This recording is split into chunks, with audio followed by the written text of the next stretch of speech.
Hello and welcome back to Sacred Vapes, the channel that aims to bring you the views and experiences of products on the market today, brought to you by an average vapor. Now this weekend I've got two very interesting products.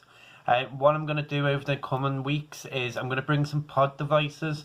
I've picked a few of them up. I'm starting to use them, obviously one a week, so I'll be able to give you a good idea. And what I want to do is balance them with a bigger product. Now, to start things off, I've actually had this for about 2 months now. I've only just got round to using it.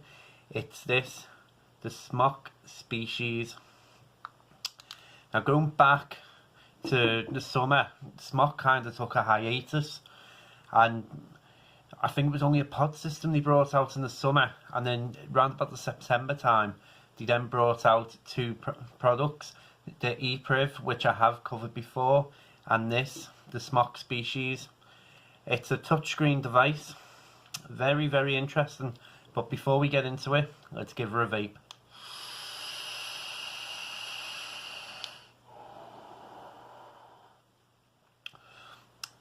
Now, what you get in the box, you do get a Prince tank with the mesh coils as well, but I wanted to focus on the mod itself. It's a dual 18650 device. It comes, show you, touchscreen. It goes all the way up to 230 watts, as you can see. It's kind of like a glossy side device. Comes with bottom hinge battery door with a little clasp, as you can see. Get it open. There you go, nice and standard. You push and it locks into place. Obviously turns back on. It has side fire bar, the full side there, about there. It gets clicky. You get a front, turn it on, front locking button, USB button, nice big screen, and on top you're looking at about 27mm. I mean, it's very hard to see with the Skynet on top, but yeah, around about 27mm before you get overhang. Turn it down before I start vaping on it again. Now, we'll get into the touchscreen side of it. There we go. Right, get into the touchscreen side of it. There's two locks on this device. There's this front button, which, what that does, you hold it in, locks that touchscreen, still lets you vape.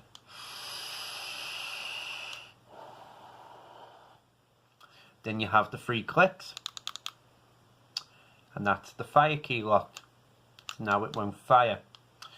So now the clever thing is, it won't let you unlock the touchscreen while that one's enabled.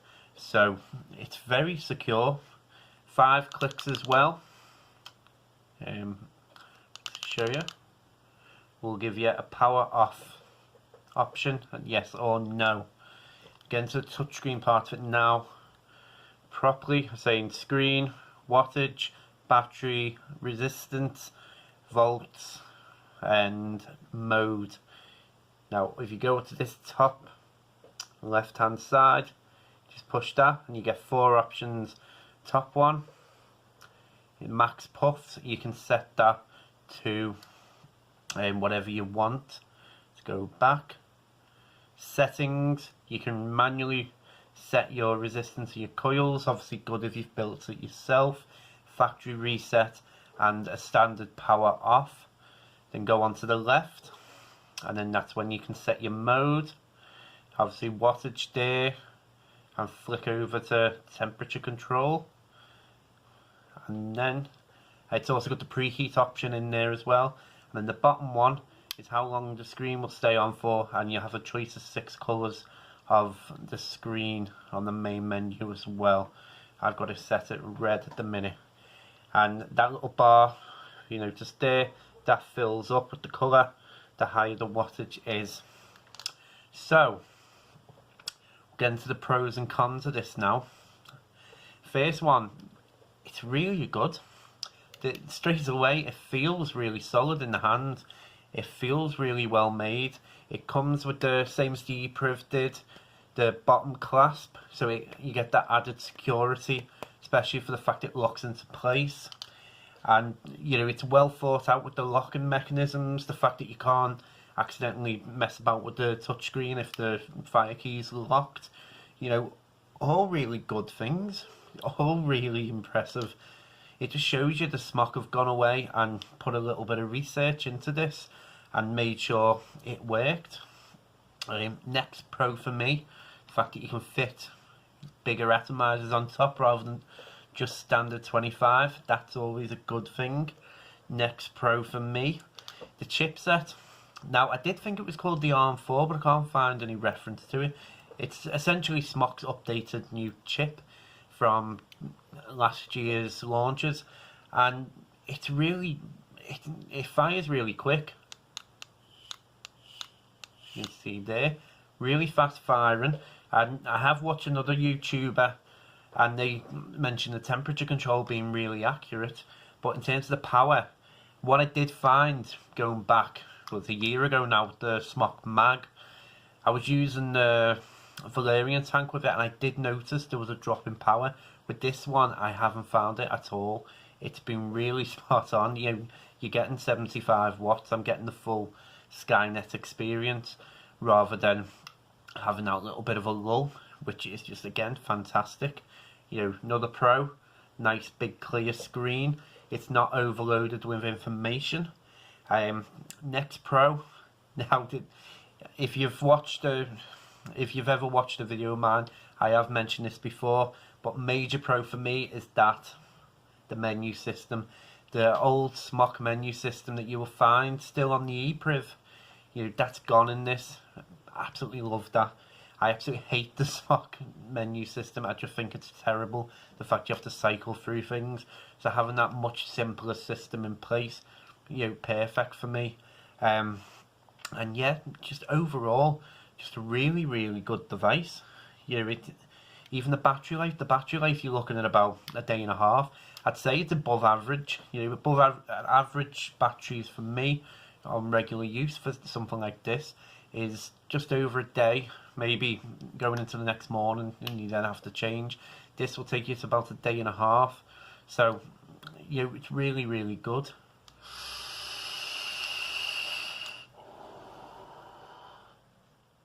Go on to the cons now of the device. Now, the first con for me, I'll just start with it just while it's in my head, is that. Hang on. There we go. That power off. Now, if you want to power devices off quite quickly, you don't need that extra option. I don't really like that. You know, especially, you know, when you're in a rush, you just 5 clicks to turn it off. You know, the fact that you've then got to be aware of that extra option before it will shut down. I can see that being an issue for people not realising that's the case when they first pick this up. Next con for this, I will say, it's a bit of a fingerprint magnet. Don't know if you'll be able to see it on camera, but you know, it certainly does look a little bit dirty, even though just casual use. I mean, you see there as well, it, especially with the colour finish, it then looks really weird, as if it's warped the colour a little bit when it hasn't. You know, so you're constantly going to be cleaning this. But if you'd made it a bit more plain, I don't think it would have stood out as much with the blue.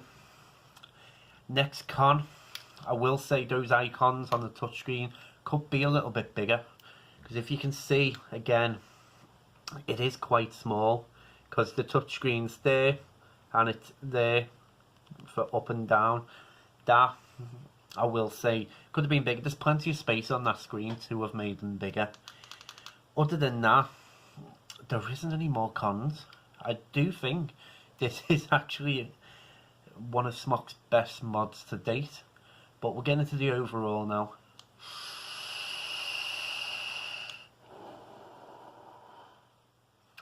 And overall, yeah, it is. I mean, I'm going to compare this to the e-priv now. And the e-priv, as I said all the way, 3 months ago now, it was a really well made device. It felt quality, it felt well thought out, and this is pretty much the same thing. The touchscreen's really accurate, it performs really well. You know, the chipset is a hell of a lot better. You know, there's added features in like the clasp for extra battery security. You know, the fact that you have the very intelligent lock system in place, fantastic again. It just overall, and some of the prices this is going for now. I mean, I'm seeing it online for about £30. You know, and that's with the kit, with the Prince tank. Now, whether you're going to be a big fan of the Prince tank or not, that's still fantastic value for what is essentially a quality mod. And I know a lot of people are going to avoid something like this because of the reputation that Smok had previously, which is fair enough. I mean, if you've had the mod fail on you, you're not going to go back to that company. But I honestly think for the price this is going for, it's well worth picking up, especially if you want a touchscreen mod. In terms of comparisons to something like the name's gone out of my head, the Skystar, the Aspire Skystar, I think this does feature the touchscreen a little bit more convoluted than something as simple as that, but that's not a bad thing for me. It's exactly what a touchscreen should be. But anyway, I'm rambling on now. As always, thank you for watching. Hope you liked the video. Coming up as well is going to be the Smok Carrot pod system. Very interesting device again. Thank you for watching. Really appreciate it. Stay safe.